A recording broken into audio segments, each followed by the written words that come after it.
আমাদের শামীম ভাইয়ের সাথে যখন কোলাকুলি করি মনে হচ্ছে আল্লামা সাঈদীর ঘ্রাণ পাই। কিন্তু অবাক করা বিষয় হচ্ছে আমরা আজও জানি না আমাদের আল্লামার মৃত্যু কি স্বাভাবিক হয়েছে নাকি এটা পরিকল্পিত মেডিকেল কিলিং ছিল। এই রিপোর্ট গণমানুষের কাছে প্রচার করে জানাতে হবে। এই দাবির সাথে কি সবাই আপনারা একমত? কারা কারা একমত হাত তুলে দেখান। হযরতুল আল্লাম শহীদ মরহুম আল্লামা দেলওয়ার হোসেন সাঈদী রাহিমাহুল্লাহ, ওনার স্মৃতি বিজড়িত আজকের এই ঐতিহাসিক প্যারেড ময়দানের তাফসিরুল কোরআনের প্রোগ্রামে সব আছে। স্টেজ আছে, শ্রোতা আছে, প্যান্ডেল আছে, মিডিয়া কাভারেজ আছে, কিন্তু আমাদের কলিজার টুকরাটা আমাদের মাঝে নাই। আজকের এই প্রোগ্রামে আলোচক হয়ে এই চেয়ারে আমি না বসে ওই শ্রোতাদের কাতারে বসে যদি আমাদের আল্লামার নুরানি চেহারার দিকে তাকিয়ে ওয়াজ শুনতে পারতাম, আমাদের হৃদয়টা ঠান্ডা হয়ে যেত, আমাদের তৃষ্ণার্ত হৃদয় শান্ত হতো। সব আজকে আছে, কি যেন নাই, ঠিক কিনা বলেন?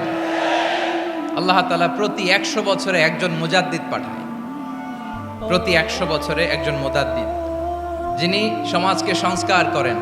আল্লামা দেলওয়ার হোসেন সাঈদী রাহিমাহুল্লাহ ছিলেন তেমন একজন মুজাদ্দিদ। চিৎকার করে বলেন ঠিক কিনা? উনি শিরক বিদআতের আস্তানাকে তছনছ করে দিয়েছেন, তাওহীদের বাণীকে সমুন্নত করেছেন, গণমানুষের কাছে তাফসিরুল কোরআনকে জনপ্রিয় করেছেন। আজীবন আজীবন তিনি ইসলামকে বিজয়ী শক্তি হিসেবে দেখার স্বপ্ন দেখতেন। এত প্রাঞ্জল ভাষা, এত চমৎকার আধুনিক প্রেজেন্টেশন, গণমানুষের কাছে কোরআনের তাফসিরকে এভাবে জনপ্রিয় করে তোলার মতো ব্যক্তিত্ব আল্লামা সাঈদী ছাড়া দ্বিতীয় কেউ এই বাংলার ভূখণ্ডে নাই।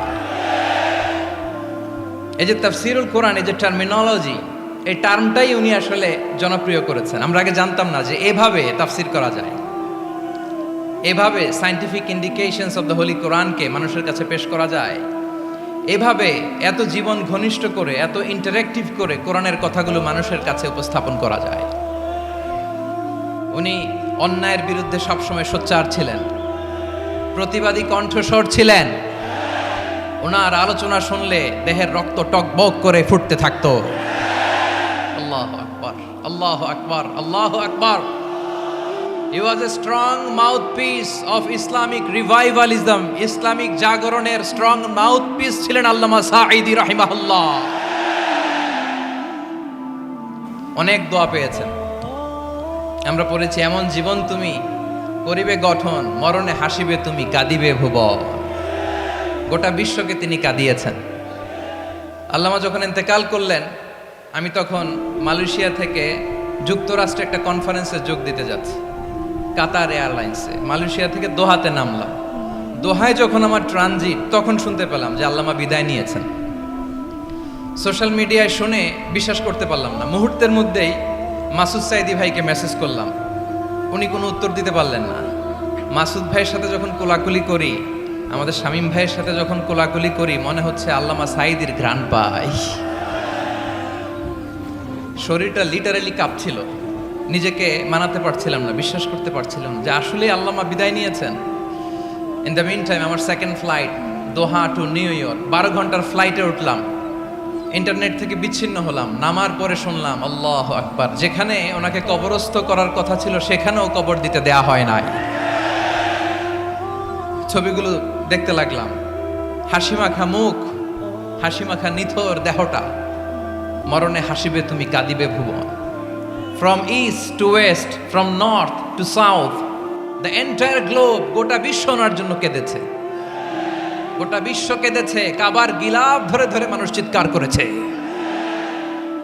এর চেয়ে শ্রেষ্ঠ মৃত্যুকার হতে পারে? আমাদের আল্লামার আর কি পাওয়ার ছিল বলেন? আর কি পাওয়ার ছিল? কুল্লু নাফসিন যায়িকাতুল মাউত, যারাই দুনিয়াতে আসবে তারা ইন্তেকাল করবে, এটা আমরা মেনে নেই, এটা আমরা জানি। কিন্তু অবাক করা বিষয় হচ্ছে আমরা আজও জানি না আমাদের আল্লামার মৃত্যু কি স্বাভাবিক হয়েছে নাকি এটা পরিকল্পিত মেডিকেল কিলিং ছিল। এটা যে পরিকল্পিত মেডিকেল কিলিং ছিল, এটা ধারণা করার পেছনে অনেক কারণ আছে। তিনি আধিপত্যবাদের বিরুদ্ধে সোচ্চার ছিলেন, ফ্যাসিবাদের বিরুদ্ধে সোচ্চার ছিলেন, রাজনৈতিক প্রতিহিংসার শিকার ছিলেন। এজন্য এটা মেডিকেল কিলিং হতে পারে এ ধারণা আমরা করতেই পারি। আওয়াজ করে বলেন ঠিক কি না? যেই সময়টা আমরা কাটাচ্ছি, এত সুন্দর সময় বাংলাদেশ আর পাবে না। আমাদের জন্মের পর থেকে এরকম চমৎকার সময় আমরা পাই নাই। এটাই আসল সময়। আমরা ইন্টারিম গভর্নমেন্টের কাছে দাবি জানাই, উচ্চতর তদন্ত কমিটি করে এটা কি হত্যাকাণ্ড ছিল নাকি স্বাভাবিক মৃত্যু ছিল, এই রিপোর্ট গণমানুষের কাছে প্রচার করে জানাতে হবে। এই দাবির সাথে কি সবাই আপনারা একমত? কারা কারা একমত হাত তুলে দেখান।